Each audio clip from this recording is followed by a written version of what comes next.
I don't know if you want to do the spotlight, Dan, if you've already done that. I don't know. I can't tell. Yes, you're good. Okay. All right. Guys, we're going to have to jump into it because I literally do have 6 pages of notes. We're going to try to go through the one chapter per week with occasional breaks, but there's 48 some odd chapters in the book of Ezekiel. So hopefully we will get done with this book before Jesus returns. That's at least the goal. If you can turn with me to the book of Ezekiel, you remember we did a very, I hope thorough introduction last week to the book. If you didn't hear it, you will probably be somewhat lost, and you may want to go back and visit the YouTube recording of that and get up to speed. It's about 48 minutes long between the 2 pieces of actual teaching. But we're going to go ahead and just launch right into this in Ezekiel chapter 1, verse 1. I decided what I would do this week. I'm going to read out of the New King James Version, and I'm going to read sections at a time and explain sections instead of reading all the way through. There's just too much volume to read all the way through. You won't remember what I said in verse 1 by the time I get to verse 20 something. So I'm going to take it in pieces. Then I'm going to kind of summarize about 2/3 of the way through the best way to capture what Ezekiel is seeing, the meaning of it. And then I'm going to give you your takeaway message that I give you every week. I will go ahead and tell you guys there are a couple of things in here where there was no satisfactory explanation for. We'll get to those sections and I'll tell you what the various viewpoints are, but there was no consensus. So let's begin with chapter 1, verse 1. Now it came to pass in the 30th year, in the 4th month, on the 5th day of the month, as I, Ezekiel speaking in the first person, was among the captives by the river Kebar, that the heavens were opened and I saw visions of God. So first of all, the 30th year. This could have been meaning a lot of different things. I think the strongest contender here among the different theories is this: he could be talking about his 30th year, as in 30 years of age. And the significance of that, as I mentioned last week, is he was probably in his early 20s when he was taken captive into Babylon with 10,000 others by King Nebuchadnezzar, and in the second wave of deportations. He was being groomed to be a priest. In his 30th year, he would have begun his temple services. So I think the significance of this is, instead of being called to a priestly duty, God is going to call him to a prophetic duty, a prophetic ministry. It could mean other things too, but I think that's the strongest contender here.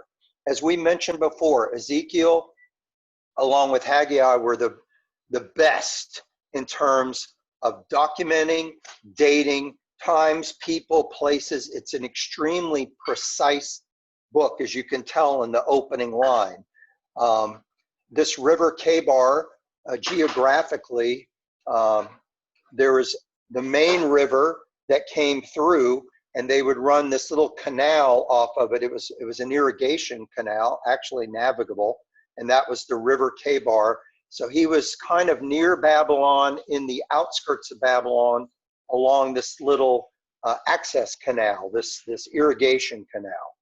And he says the heavens were opened and I saw visions of God. So visions, like dreams, except you have them when you're awake. Is that a pretty good explanation of what a vision is? He had these visions. He was completely awake, completely aware, and yet it was like having a dream while you're awake. Verse 2 and 3. On the 5th day of the month, which was in the 5th year, here we go with this precision again, the 5th year of King Jehoiakim's captivity, the word of the Lord came expressly to Ezekiel, the priest. He's talking in the third person now, the son of Buzi, in the land of the Chaldeans by the river Kebar, in the hand, and the hand of the Lord was upon him there. Now, 5 years, we know from how precise he is in dating things, this is 5 years into King Jehoiakim's captivity. he was taken captive at the same time Ezekiel was taken captive in the second deportation. It would be roughly 10 years after that. So 5 years from now, this is important, Jerusalem is going to fall. The third wave is going to come. The third deportation is going to come. But this is going to be a brutal one. This is when the Babylonians are going to level everything in the city. They're going to level the temple. They're going to level Jerusalem. So it's 5 years away from that. This is when Ezekiel begins his ministry. This is important to the vision that he's going to see. So just bookmark that mentally. Verse 4. Then I looked. And guys, there's no intro here. We're going to just launch right into the visions. This is the way Ezekiel wrote the book. So there's no warm up. It gets wild right off the bat. Then I looked, and behold, a whirlwind was coming out of the north, a great cloud with raging fire engulfing itself, and brightness was all around it, and radiating out of its midst was like the color of amber out of the midst of the fire. So thus begins Ezekiel's description of what most scholars think is the most unusual and highly detailed of vision of God in the scriptures. More so than Jeremiah, more so than Isaiah, more so than the book of John, book of Revelation written by John. This is a very detailed description. He sees this fire that's raging, and yet it doesn't consume itself. Now, what does that remind you of? It reminded me of like the burning bush in the desert that Moses saw. It also reminded me of how God led the Israelites with a pillar of fire at night and a column of smoke during the day, a cloud at day. So this imagery that he's seeing ties in a lot with other visions when you see or descriptions of the presence of God. Now, one of the effects of seeing this that you're going to see that has on Ezekiel, and you'll have to wait to the very last verse to get to the punchline, but it's, remember what I told you last week. The Babylonians did not enslave you in chains and forced labor. They wowed you with materialism, with, you walked in and you saw a wall built with ancient construction techniques that was 35 stories tall. That's mind-boggling. The breadth of the wall, the width of it, was wide enough so you could have chariots, ribs 87 feet wide. And it surrounded the whole city. And then you went in and you had over 100 temples to their God, plus one of the ancient wonders of the ancient world, which was the hanging gardens of Babylon. So this was extremely impressive. So the first thing God is going to do is just make a impression on Ezekiel as he begins his prophetic ministry, that it's to assure him that Yahweh is in fact the sovereign God. He's bigger than Nebuchadnezzar. He's bigger than Babylon. He's bigger than the Marduk, the Babylonian god. He is the one. So this is a very impressive thing that Ezekiel sees. It's a very humbling thing that Ezekiel sees. And it puts proper perspective to where he's been in Babylon now for 5 years, thinking, wow, who can stand up to all this? The commercialism, the industry, the buildings, the gardens. And God says, I'm bigger than all of that. Verse 5 through 9. Also from within it, this cloud of fire engulfing itself, also from within it came the likeness, and it's going to get trippy, the likeness of 4 living creatures. And this was their appearance. Now, I'm going to bring out a word here in a second. It's demuth. D-E-M-U-T-H. Demuth. Likeness, appearance, likeness, appearance, likeness, appearance. you'll see what I mean in just a minute. And this was their appearance. They had the likeness of a man. Each one had 4 faces. Each one had 4 wings. Their legs were straight. Their soles of their feet were like the soles of calves' feet. They sparkled like the color of burnished bronze. The hands of a man were under their wings on their 4 sides, and each of the 4 had faces and wings. Their wings touched one another.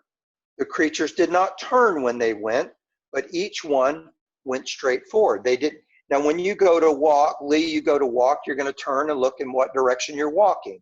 Well, these creatures didn't need to because they had a face facing each one of the 4 directions. Okay, this word, likeness, you're going to hear it a lot in Ezekiel. This word, demut. You will see it translated as likeness in the Old Testament. It occurs 25 times in the Old Testament. 16 of the 25 times occurs in Ezekiel. So guys, here's what I tried to mention last week. I'll reemphasize it again this week. What Ezekiel saw could not be described. What he is trying to describe to you is not what it was, but it's the closest thing he can approximate to describing what it was. Do you guys understand the difference? I think if you were instantly transported like Paul was to the 3rd heaven and you were asked to describe what you saw, now Paul, he was not a shy guy, and I would say he was pretty good with languages. Paul literally said, I can't describe what I saw. Ezekiel's trying to describe, because God wants him to try to describe what he saw, but he has to use these words likeness, appearance, like so many times to reemphasize this is not what I saw, but this is the closest thing, the closest way I can describe it to you. Now, these creatures with 4 faces, he's going to explain further in a moment. He will call them later on. You have to hang, but I'll just go ahead and tell you now in chapters 10, he's going to identify them as cherubim. Cherubim, C-H-E-R-U-B-I-M. I'm sure you've heard that before. It is a type of angelic being.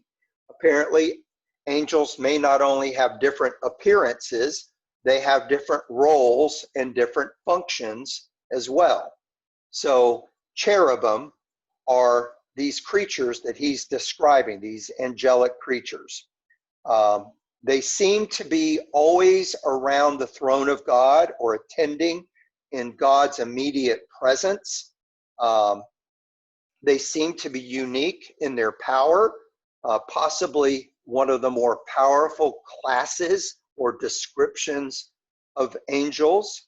You will see them laced all throughout the Old Testament. Think back, Jim, to the way back into Genesis, after the fall of man, after Adam and Eve sinned. Do you remember? There's an angel that's placed in the front of the Garden of Eden with a flaming sword that keeps them out, prevents them from ever going back in. That was a cherubim, same word. When you would look at the Ark of the Covenant, the thing that contained the tablets and the budding staff, when you look in the Ark of the Covenant, on the top of it was a lid, and on the top of the lid were 2 angels with their wings doing this, touching. Those were cherubim. If you walked into the tabernacle, and as they were going through the wilderness and they were bringing the tabernacle with you, it would be ornately decorated with designs of cherubim. The veil, when they actually built the temple, Solomon's temple, the veil that separated the Holy of Holies from everything else was decorated with cherubim. So they were very prominent features for the Israelites.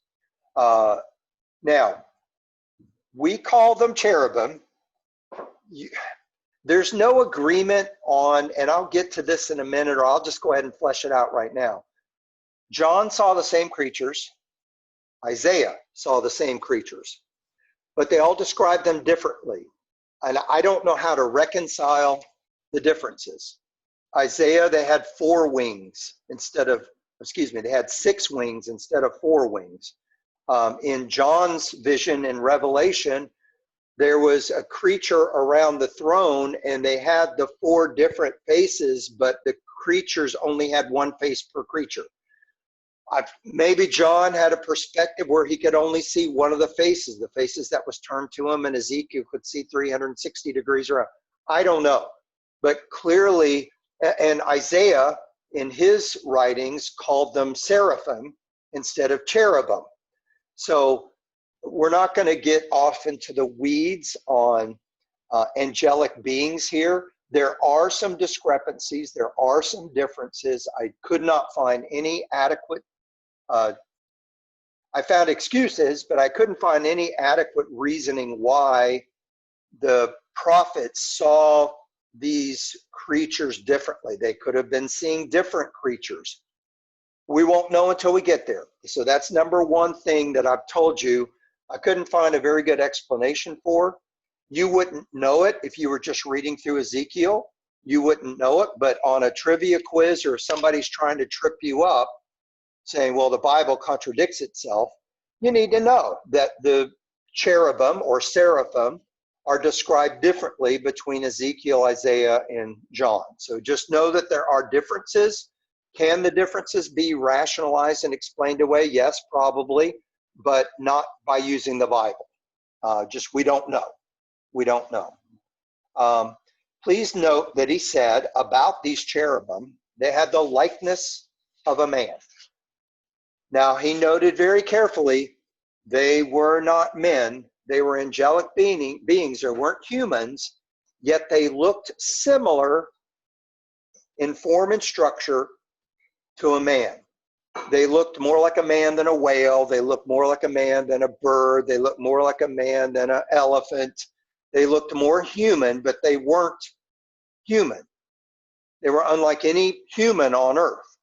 Because we don't have 4 faces, we don't have 4 wings, we don't have hooves, we have feet, yet generally they look like men. Other places in the Bible where angels appear, they have very human form. We don't, we have images of Michael appearing or Gabriel appearing, and they look like people. The scripture even tells you, you have to be careful because you may be entertaining angels. So if they had 4 wings and hooves, you probably could figure out they're not humans. So they apparently can look just like humans, or they can look like these strange cherubim beings. Their legs were straight, but they had, they had something like human legs, but instead of feet, they had calves' feet.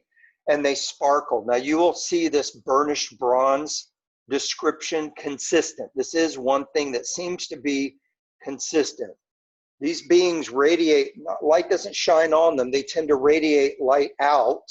And just like how Jesus was described by John in the book of Revelation, burnished bronze seems to be the color of choice. They all seem to radiate with this burnished bronze color. So now, moving on, verse 10 through 14. Are you guys still hanging with me? All right. As for the likeness of the faces, now here, a likeness of the faces. Each had the face of a man. Each of the 4 had the face of a lion on the right side. Each of the 4 had the face of an ox on the left side. And each of the 4 had the face of an eagle. So you had a man, an ox, an eagle, and a lion. Okay, I will tell you, there are all kinds of theories about the symbolism of what that could mean. And I'm going to tell you, in my humble opinion, nobody knows. That'll be one of those things that when we get to heaven, or maybe some further point of revelation in our history, we'll look back and go, oh, That's what that meant. We'll have our own aha moment, guys. But I saw, for as many scholars as I read, I saw a theory for everyone on what the symbolism could mean. A sampling of that is when all the 12 tribes were divided up into 4 battle groups, and each one had a pennant, and each one had one of these animals or a human representing it. I've seen, it's to display the premier being of each facet of earth. The ox represents domesticated animals. The eagle represents flying animals. The lion is king of the beasts. The man is king of all creation. Again, I saw as many reasonings and rationalization. We don't know why they had 4 different faces, but they had 4 different faces. Thus were their faces. Continuing on, their wings stretched upward. 2 wings of each one touched one another, and 2 covered their bodies. And again, I'm interrupting myself, but we see that in Ezekiel. It's a sign of humility. They cover themselves with their wings. I see that in Isaiah too. Each one went straight forward. They went wherever the Spirit wanted to go. They did not turn when they went. As for the likeness of the living creatures, their appearance was like burning coals of fire, like the appearance, here's that word again, of torches going back and forth among living creatures. The fire was bright, and out of the fire went lightning, and the living creatures ran back and forth in appearance like a flash of lightning. So, this is interesting. Can you picture this? I've seen artists try to depict not only this, but what we're going to read about next with the chariot and the throne. It's an interesting exercise. You will see a lot of it in actually medieval times, medieval art.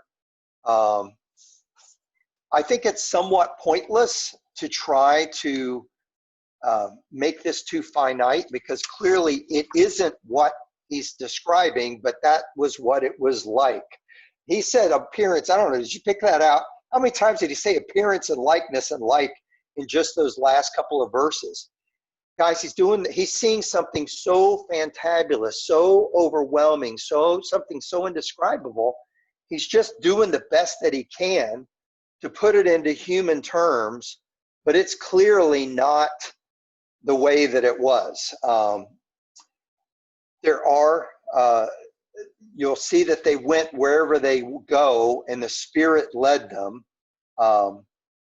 There's no battle with these creatures between Ned.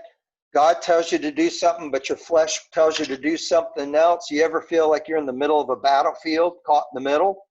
Yeah, not with these creatures. Wherever the Spirit tells them go, boom, they go. To and fro, active, very active. Notice the activity level, like flashes of lightning, just doing things. Now, we aren't told what they're doing yet. You have to wait to the end. Verse 15 through 21, big chunk here, and I'll try not to interrupt myself. Now, as I looked at the living creatures, behold, now it's going to, okay, I just interrupted myself. Now it's going to look like Ezekiel got a hold of some really bad weed, because it really gets way out now, okay? I looked at the living creatures, and behold, a wheel was on the earth beside each living creature with the 4 faces. The appearance of the wheels and their workings was like the color of beryl, and all 4 had the same likeness. The wheels did. The appearance of their workings was, as it were, a wheel in the middle of a wheel. When they moved, they went toward any one of 4 directions, but they did not turn aside when they went. As for their rims, they were so high, they were awesome. And the rims were full of eyes all around the 4 of them.